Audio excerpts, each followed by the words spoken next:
Coding cough syrup पर जिस तरह से उत्तर प्रदेश के मुख्यमंत्री ने समाजवादी पार्टी के राष्ट्रीय अध्यक्ष को निशाना बनाते हुए संसद विधानसभा के अंदर अपनी बात को रखा, तो तालियों की गड़गड़ाहट के साथ वहां का सदन गूंज उठा, क्योंकि मुख्यमंत्री ने कहा कि coding cough syrup Uttar Pradesh में 2016 में यहां पर लाइसेंस समाजवादी पार्टी के लोगों ने दिया था।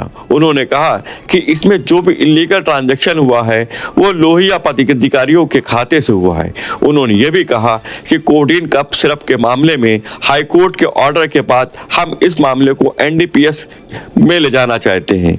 उन्होंने ये भी कहा कि इस कोडिन कफ सिरप के मामले में हमने सिर्फ कार्रवाइयां ही नहीं की, हमने 69 से ज़्यादा अब एफआईआर दर्ज करी हैं। उन्होंने कहा 225 से ज़्यादा हमने लोगों को खिलाफ नामजद किया है और 134 से ज़्यादा हमने फार्मों में छापा मारा है और 78 से ज़्यादा लोगों को गिरफ्तार किया है।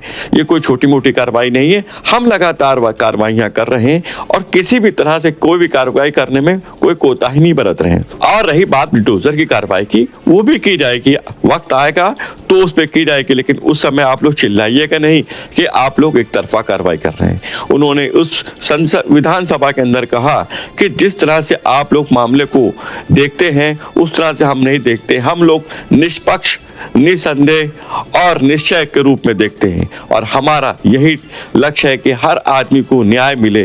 और उन्होंने कहा कि कोडिन कफ सिरप के मामले में अगर आप देखिए तो हम उत्तर प्रदेश में तो कोई ना कोडिन कफ सिरप लिखता है ना बेचता है, क्योंकि यहाँ से जो कंपनी बनाती है वो तमिलनाडु में बनाती है, उत्तर प्रदेश में वो C&F और डिस्ट्रीब्यूटर है, यहाँ से राजस्थान, मध्य प्रदेश और झारखंड वगैरह जाता है। वहाँ पे ये ज़रूर है कि वहाँ पे मौतें हुई हैं, लेकिन यूपी में एक भी मौत कोडिन कफ सिरप से नहीं। कोडिन कफ सिरप से उत्तर प्रदेश के अंदर कोई मौत नहीं हुई है। एक दूसरा, इस मामले में एनडीपीएस के अंतर्गत कार्रवाई होगी। ये उत्तर प्रदेश सरकार इस मामले को कोर्ट में जीती है, उत्तर प्रदेश ने इस मामले को लड़ा है। तीसरा, उत्तर प्रदेश में इसका जो सबसे बड़ा होलसेलर, जो बड़े होलसेलर हैं, जिसको सबसे पहले एसटीएफ ने पकड़ा था 2016 में, उसको लाइसेंस समाजवादी पार्टी ने जारी किया था। जो फोटो रिलीज हो रही है, देश के अंदर दो नमूने हैं, एक दिल्ली में और एक लखनऊ में बैठते हैं। जब देश में कोई चर्चा होती है तो तुरंत वह देश छोड़ करके भाग जाते हैं, और मुझे लगता है कि यही आपके बबुआ के साथ भी हो रहा होगा। वह भी देश से फिर जाएंगे इंग्लैंड की सैर सपाटे में और आप लोग यहां चिल्लाते रहेंगे। महोदय, कोडिन कफ सिरप का मुद्दा जो इन्होंने उठाया है,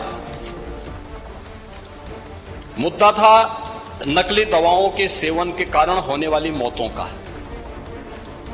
और उसके बारे में हमने पहले ही बताया है कि नकली दवा के कारण होने वाली मौत के प्रकरण की कोई भी बात अभी तक शासन के संज्ञान में नहीं आई है, और समय समय पर एफएसडीए विभाग इसको लेकर के छापेमारी करती है, कार्रवाई करती है। कंपनियों में भी इस प्रकार की कार्रवाई होती है। यूपी के अंदर कोडिन कफ सिरप, इसके केवल स्टॉकिस्ट हैं, होलसेलर हैं, इसका यहां पे प्रोडक्शन नहीं होता है। ये मध्य प्रदेश में, हिमाचल में और अन्य राज्यों में होता है, और जो मौत के प्रकरण सामने आए हैं वे मौत के प्रकरण